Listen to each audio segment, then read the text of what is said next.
Hi, students of class 12.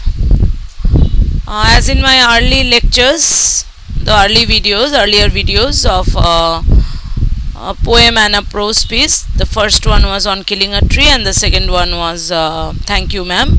I think you must have received the questions too from Bangla Shikha portal.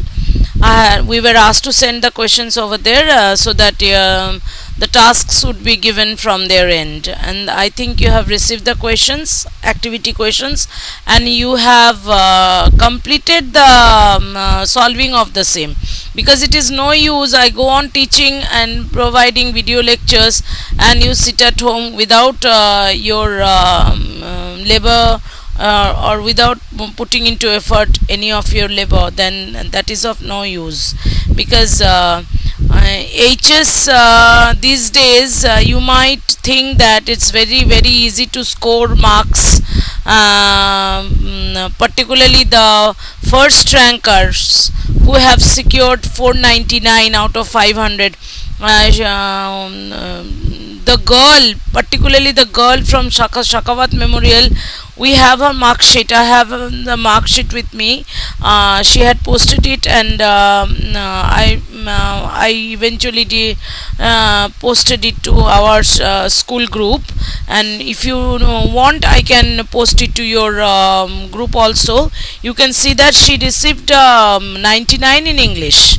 That means out of 80 she got 79, and in project she must have been given 20, or at least if she had been given 19, she must have scored 78 over here, out of 80. And then sorry, 79 she must have got, and 19 is 90. Out of 20 it is 19. That means she must have at least scored 79 out of 80. So as it is, you might feel that it is very easy, but the task is not so easy, because this time also many students have not been able to secure 24 as such. They ended up their score at 19, 18, all this. They even could not score 20 even. They didn't reach that border also. So until and unless you study properly, study hard, you cannot get through these things. I am telling you from the onset of the course. Now today I'll be teaching another poem, Asleep in the Valley. It's by Arthur Rimbaud. It's by Arthur Rimbaud. This is the English pronunciation of the poet Arthur Rimbaud. First I will, as I usually do with before teaching a poem, I begin to teach the analysis, go on to the analysis part of the poem. I always give a brief introduction to the composer or the writer of the prose or the composer of the poem. Likewise I will be doing here also the same thing, so you please follow. I think in this video your audibility will be perfect, because I have purchased a fresh set of an earphone set with a microphone in it, so that the videos once shot can be very clear in respect of visibility as well as audibility, because I am working before a PC with me, and sometimes the voice gets too low, and this time I think this won't happen, because as I have been providing lectures to other classes also, they were also they were also satisfied regarding the audibility part of the video and the visibility part of the video. So I think so you too will have no problem, and if you have any problem regarding the understanding of the piece, you please let me know through your views via your WhatsApp, via the WhatsApp group. You are there with me, and so that if you give the detailing over there, I can improvise upon or rectify or do whatever is necessary for the benefit of yours for your HS. Okay, so I begin with Asleep in the Valley, Arthur Rimbaud. As I told you, this is the English pronunciation of the author's name.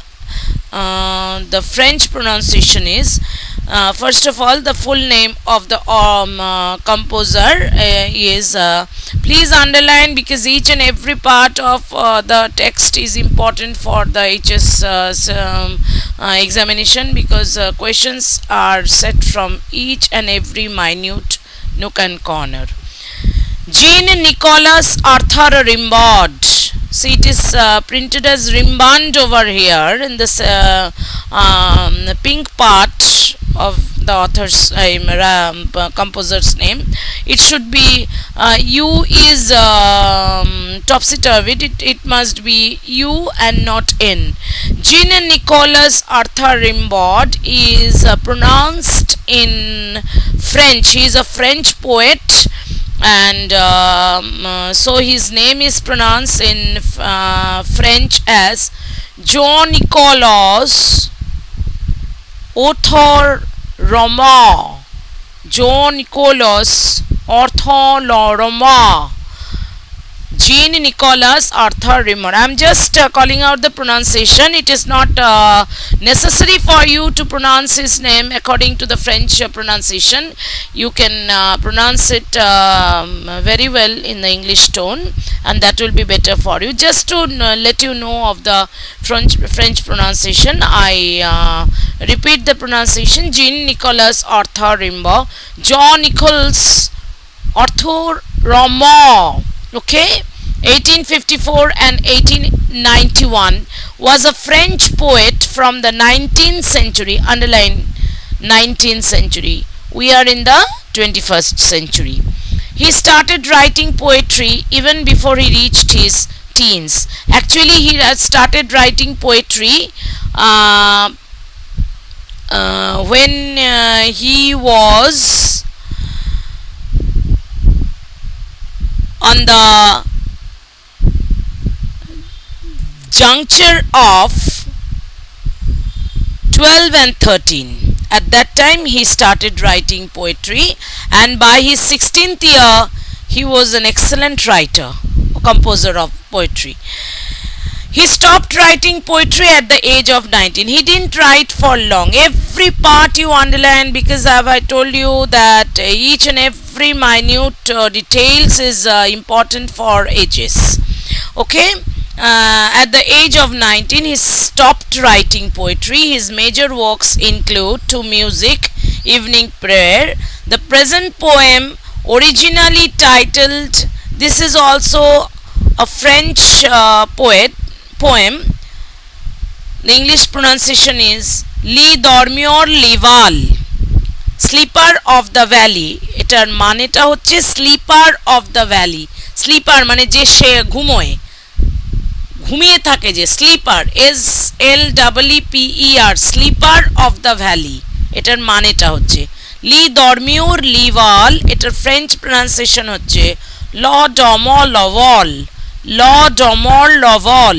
ওকে, ল ডমর লভল, লি দরমিওর লিভাল। তোমরা এইভাবে pronounce করো। জিন Nicolas Arthur রিম্বাউডও এইভাবে pronounce করবে, লি দরমিওর লিভালও এইভাবে pronounce করবে। আমি just তোমাদেরকে জানিয়ে রাখলাম ফ্রেঞ্চ প্রনাউন্সিয়েশনটা কিভাবে হয়, কারণ যখন আমি পড়াতে বসবো আমাকে কিন্তু সমস্ত ডিটেলস আমার তরফ থেকে যেন তোমাদের অবধি পৌঁছয় সেটা আমাকে দেখতে হবে, তা নাহলে ওটা ইনকমপ্লিট টিচিং হয়ে যায়। সে কারণে আমি বলে রাখলাম। was included in his collection of poetry called the Poesis 1872. Poesis 1872, এই পুরোটা কিন্তু memorize it, you need to memorize it। এখন এই মেমোরাইজিং ক্যাপাসিটিটা সবার একরকম নয়। সো যখনই তোমরা পড়বে জিনিসটা, মানে তোমরা যখন এটাকে তোমাদের মাথায় নেবে, তখন you should have your paper and pen with you and you will jot down in bullets. Fine, then you will be it will be easier for you to remember the points. Now the introduction of the poem and the theme of the poem. What is the poem about? It is on the futility of war. Futility মানে FUTILITY মানে ব্যর্থতা, যুদ্ধের ব্যর্থতা। এই যে এখনই দেখো যে যুদ্ধটা হচ্ছে, প্রচুর তো মানুষ মারা যাচ্ছে। এ তো আমাদের এখানেই একজন সোলজার মারা গেছেন, এরকম কত জায়গায় মারা যাচ্ছেন, প্রতিদিন মারা যাচ্ছেন, ঘণ্টাব্যাপী গ্যাপে মারা যাচ্ছেন। এটার কি আদৌ কোনো প্রয়োজন আছে? যুদ্ধ ফিউটাইল। এটা শুধু ওয়ান্টন ডিস্ট্রাকশন অফ ম্যানকাইন্ড আনে। কি আনে? Wanton destruction of mankind. লিখে নেবে প্রত্যেকটা জিনিস, খুব আস্তে আস্তে আমি যাচ্ছি। ওয়ান্টন ডিস্ট্রাকশন অফ ম্যানকাইন্ড, স্পেলিংটা WANTON, wanton destruction, DESTRUCTION, wanton, WANTON, wanton destruction, DESTRUCTION of mankind. শুধুই কি ম্যানকাইন্ড? ম্যানকাইন্ড একটা পার্ট, তার সঙ্গে সব কিছুই। একটা দেশের পুরো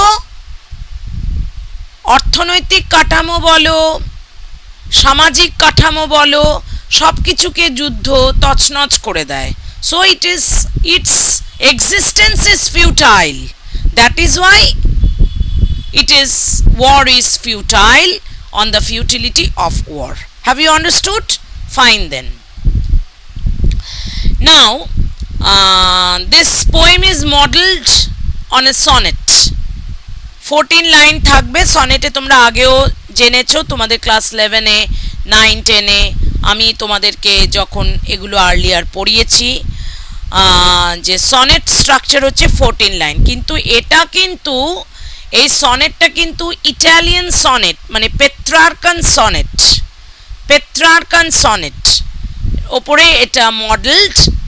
যার সনেটের স্ট্রাকচারটা দেখতে পাবে, লাইনগুলো মার্ক করে নাও পেন্সিলে, যেমন আমি বলছি। A small green valley where a slow stream flows, line number 1, and leaves long strands of silver on the bright, line number 2. Grass from the mountain top stream the sun's, line number 3. Rays they fill the hollow full of light, line number 4. A soldier very young lies open mouthed, line number 5. A pillow made of fern beneath his head, 6. Asleep stretched in the heavy undergrowth, 7. Pale in his warm green sun-soaked bed, 8. তাহলে প্রথম 8টা line, এটা হচ্ছে first স্ট্যান্জা। এটাকে বলা হচ্ছে Petrarchan মডেলে octave. Octave, OCTAVE, octave. পরের পার্টটা দেখো, his feet among the flowers he sleeps, he smile, 9 number. is like an infant's gentle without guile, 10 number. our nature keep him warm, he may catch cold, 11। the humming insects don't disturb his rest, 12। he sleeps in sunlight, one hand on his breast, 13। at peace in his side there are 2 red holes, 14। পরের পার্টটায় 6টা, এটা second স্ট্যান্জা। এটাকে বলা হচ্ছে সেস্টেট।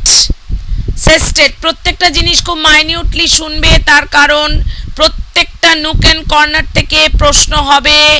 বিশেষত short প্রশ্ন উত্তর করা খুব সমস্যার। শর্ট কোশ্চেনগুলোতে 8 নম্বর থাকে, 4টে লিখতে হবে প্রোজ থেকে, 4টে পোয়েট্রি থেকে, 4টে প্লে থেকে।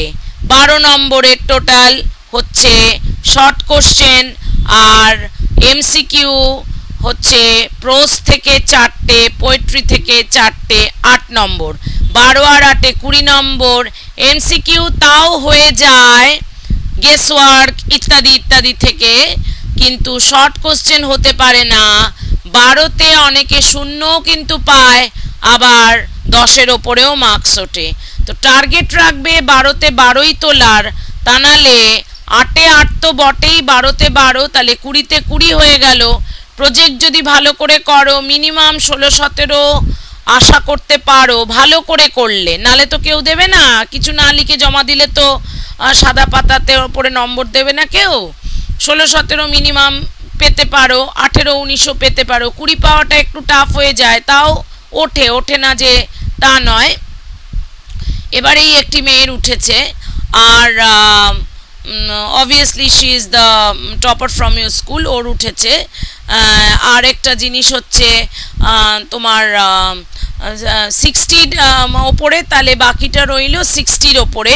যে 60-র ওপরে 10 নম্বরের রয়েছে রাইটিং, 10 আর বাকিটা 50 নম্বরের রয়েছে পুরো কোয়েশ্চেনটা। তো এই প্রত্যেকটা মাইনিউট ডিটেলস তাহলে ভালো করে অবজার্ভ করো। কি বললাম, প্রথম 8টা লাইন হচ্ছে অক্টেভ, পরের 6টা লাইনকে বলছে সেস্টেট, ইটালিয়ান সনেট মডেল যেটাকে বলা হয় পেত্রার্কান সনেট।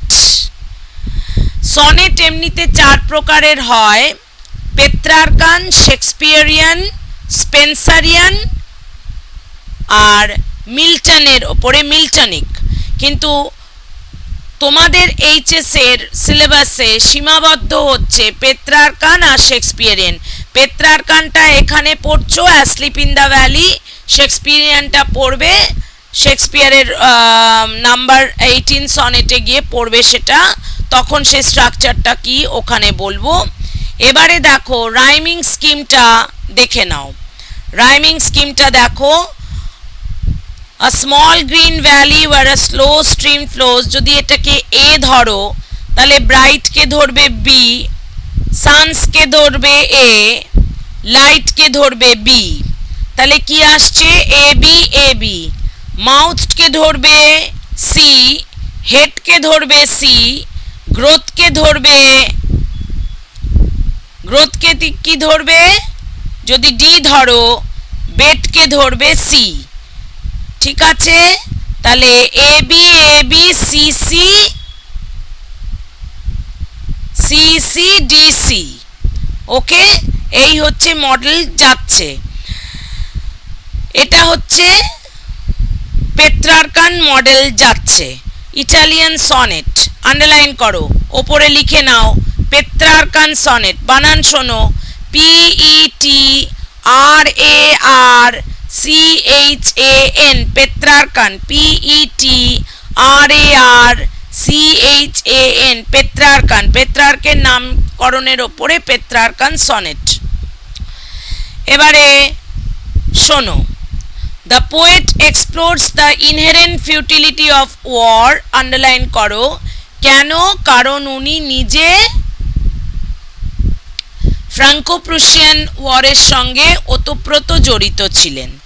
আমরা যারা যেই প্রফেশনে, যে অকুপেশনের সঙ্গে জড়িত থাকি, তারাই কিন্তু সেই প্রফেশন বা সেই অকুপেশনের প্রোজ অ্যান্ড কনসগুলো ভালোভাবে বুঝতে পারি, সেগুলোর বিবরণ দিতে পারি।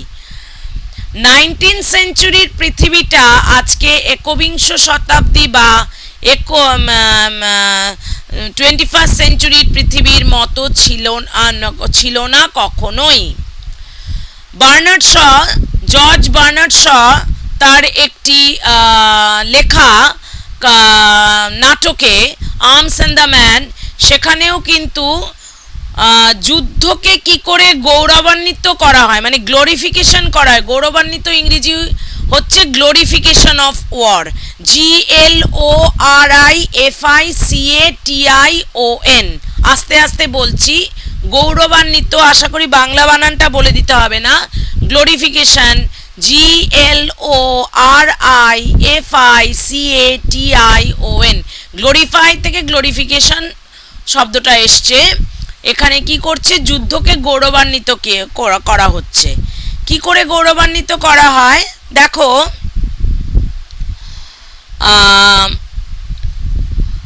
সচরাচর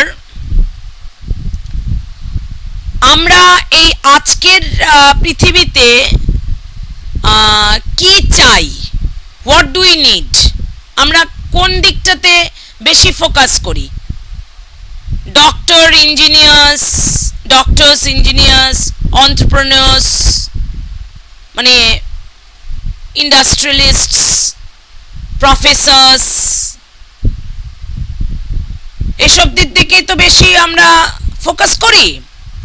তখনকার সময় কিন্তু সোলজার্স, মেজর্স, সার্জেন্টস, SERGENTS, মানে ওয়ার রিলেটেড অ্যাক্টিভিটির মানুষদের সাথে কে নিয়ে বেশি গ্লোরিফাই করা হতো, তাদেরকে মনে করা হতো হিরো, আর তাদের হিরো ওয়ারশিপ করা হতো। আমরা এখন সবাই মানে ফিল্ম অ্যাক্টররা এখনো আমাদের হিরো ওয়ারশিপের পর্যায়ে পড়েন। তখন কিন্তু হিরো ওয়ারশিপের পর্যায়ে কারা পড়তো? এই সোলজার্সরা, এই সার্জেন্টসরা, মেজর্সরা, জেনারেলসরা, লেফটেন্যান্টসরা, যত হিয়ারার্কি মিলিটারি হিয়ারার্কিতে যত ওপরের দিকের, নিচের দিকের, ওপরের দিকের, মানে গোটা ওয়ার ব্যাপারটাই ছিল একটা আহামরি কি একটা ব্যাপার, যেটা এখন কিন্তু একেবারেই নেই। কারণ পৃথিবী চেঞ্জ হচ্ছে, আমরা বুঝতে শিখে গেছি যে দুটো বড় বড় যুদ্ধ, বিশ্বযুদ্ধ আমরা উইটনেস করেছি। আমরা মানে তুমি আমি হয়তো দেখিনি, 1914 না আমি জন্মানি, তো তোমরা কি করে জন্মাবে? আমরা তো ইতিহাসে পড়েছি। এখন আবার আমরা আরেকটা যুদ্ধ তো দেখছি, তৃতীয় বিশ্বযুদ্ধ, অলিখিত লিখিত সব রকমেরই দেখতে পাচ্ছি আমরা। তো এটা কিন্তু আমাদের কাম্য নয়, আমরা কিন্তু কেউ চাই না এটা। কারণ আমরা জানি এই যে আমরা একেবারে স্ট্যান্ড স্টিল হয়ে গেছি বাড়িতে। আজকে ভার্চুয়াল ওয়ার্ল্ডে ক্লাস হতে পারছে বলে, ধরো ইমাজিন করো ভার্চুয়াল ওয়ার্ল্ডটা এখনো ইন্ট্রোডিউসডই হতো না, কি করতাম আমরা? না আমি পড়াতাম, না তোমরা পড়তে। কি পড়তে? পড়ানোর লোক যদি না থাকে পড়বে কি? আর আমার যদি শোনানোর লোক না থাকে শোনাবো কাকে? তাহলে আজকের পৃথিবী আর তখনকার পৃথিবীর মধ্যে আমূল এক পরিবর্তন। এই ছেলেটি, একে ভদ্রলোক না বলে ছেলেই বলা যায়, একে কি বলা হতো জানো? আর্থার রিমবটকে কি বলা হতো অ্যাকচুয়ালি জানো? একে বলা হতো, লিখে নিতে পারো, marvellous boy of French poetry. Marvellous, কারণ বয় বলছে এই কারণে, খুব কচি বয়সেও লেখা শুরু করছিল, কচি বয়সেই থেমে গেছে। Marvellous boy of French poetry. আর তারপরে দেখো ওর টেনিউরটাও দেখো, 54 থেকে 91, কত হলো? মাত্র 36 ইয়ার্স। 54-এ জন্ম, 91-এ মৃত্যু। 1854-এ জন্ম, 91-এ মৃত্যু, 37 ইয়ার্স। ছুঁইতেই মারা গেছে। That may have been 36 plus 37. He must not have completed. He must have just reached, or he must have continued. But he didn't reach his 40 also. তার আগেই উনি এই পৃথিবী ছেড়ে চলে গেছেন, তাই তো? তাহলে ইনি ওয়ারকে মোটেও গ্লোরিফাই করেননি। কেন করেননি? আগেই বলেছি, ফ্রাঙ্কো প্রুশিয়ান ওয়ারের সাথে তো ইনি ওতপ্রোত এনার সম্পর্ক ছিল, ফলে উনি কখনোই গ্লোরিফিকেশনের দিকে যাবেনই না, কারণ উনি দেখেছেন ওয়ার কি সাংঘাতিক জিনিস।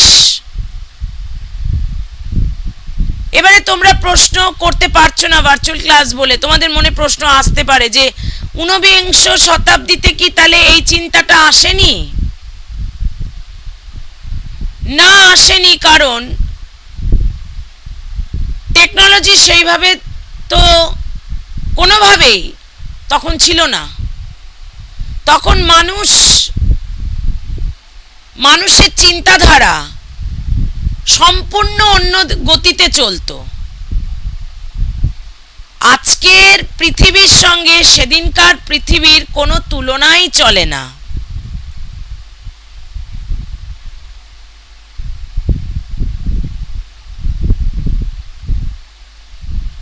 ফলে রিম্বড মোটেও গ্লোরিফিকেশনের দিকে যাননি, বরং উল্টোটাই বলেছেন। কি বলেছেন? ফিউটিলিটি। তাহলে গ্লোরিফিকেশনের অ্যান্টোনিম অপোজিটটা হচ্ছে ফিউটিলিটি। গৌরবান্বিত না, এটা ধ্বংস প্রতিচ্ছবি।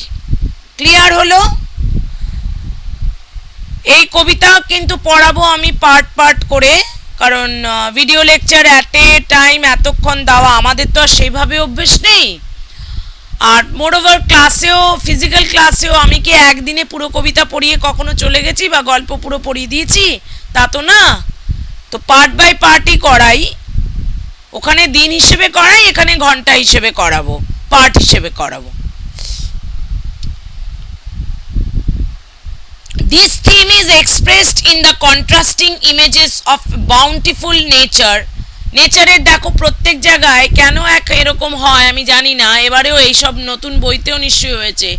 মাদার নেচার সবসময় এন বড় হাতের হবে, মানুষের প্রকৃতি হবে ছোট হাতের এন। তোমরা কিন্তু বইতে যাই থাকুক, ইউ উইল নট রাইট ইট, কারণ আমি তোমাদের একাধিকবার বলেছি, ইনফ্যাক্ট আমি প্রত্যেক ব্যাচকে এই কথা বলি, mother nature should be represented by N in caps, not in small. So you will do that. As background and the tragic death of a young soldier in the midst of nature's splendor. আচ্ছা, এখানে আমি একটা প্রশ্ন তোমাদের রাখবো, কারণ এই প্রশ্নটা আমি টেস্টে বলো, স্কুলে প্রি টেস্টে অনেক সময় এটা করেছি, just to know your intelligence a bit of. এটা কি অটোবায়োগ্রাফিক্যাল? এই পোয়েমটা কি অটোবায়োগ্রাফিক্যাল? অনেকে বলেছে হ্যাঁ। কি করে হ্যাঁ বললে বা কি করে হয়?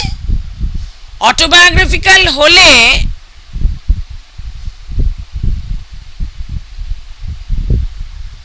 মারা যাওয়া সোলজারকে বেঁচে উঠে কবিতা লিখতে হয়, বা উনি বুঝেছিলেন উনি কোন মুহূর্তে মারা যাবেন তার আগে লিখে গেছেন?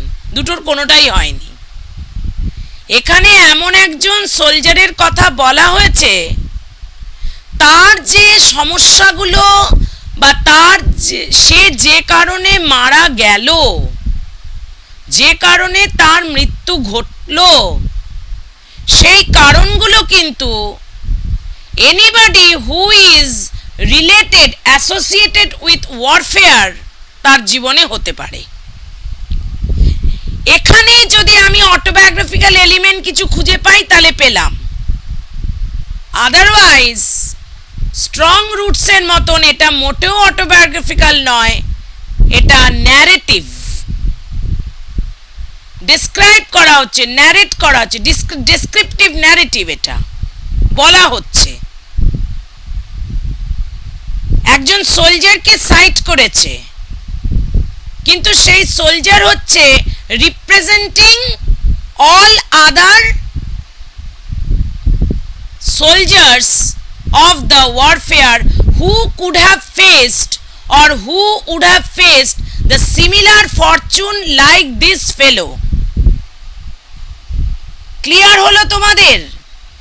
এটা কিন্তু মাথায় রাখতে হবে, কারণ আমি এইচএস এর খাতা দেখতে গিয়েও দেখেছি নির্বিকার সব লিখে যাচ্ছে, the poet has described himself. How is it possible? How on earth is it possible? It is never possible. So, I think you must have understood very well my teaching of the introduction to the poet and introduction and thematic analysis of the poem at the onset of the poem. Now I will read out the poem slowly. I have already marked the lines. I have told you the sonnet pattern, type of poem, sonnet, Petrarchan sonnet, Italian sonnet, model, Italian sonnet, Petrarchan sonnet, structure, scheme,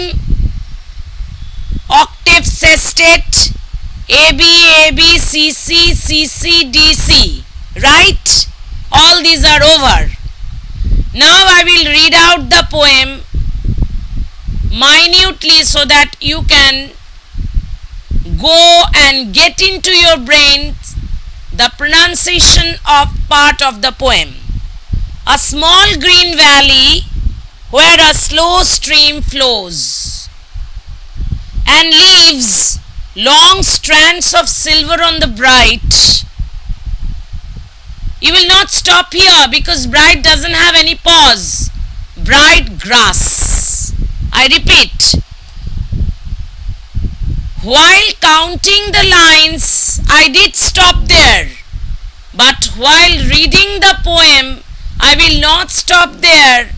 I cannot stop there because that part has no pause, punctuational pause. So it is a continuation.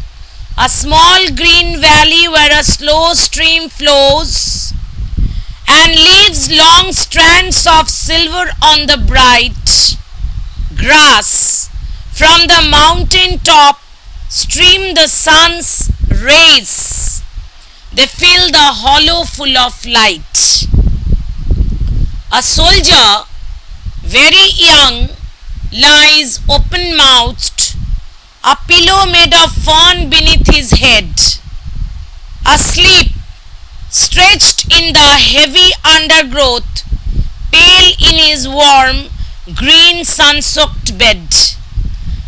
His feet among the flowers, he sleeps. His smile is like an infant's, gentle without guile. Our nature, keep him warm. See, nature here is in caps. So you can understand that Mother Nature should never be written in small. It should always be in caps. He may catch cold. The humming insects don't disturb his rest. He sleeps in sunlight, one hand on his breast.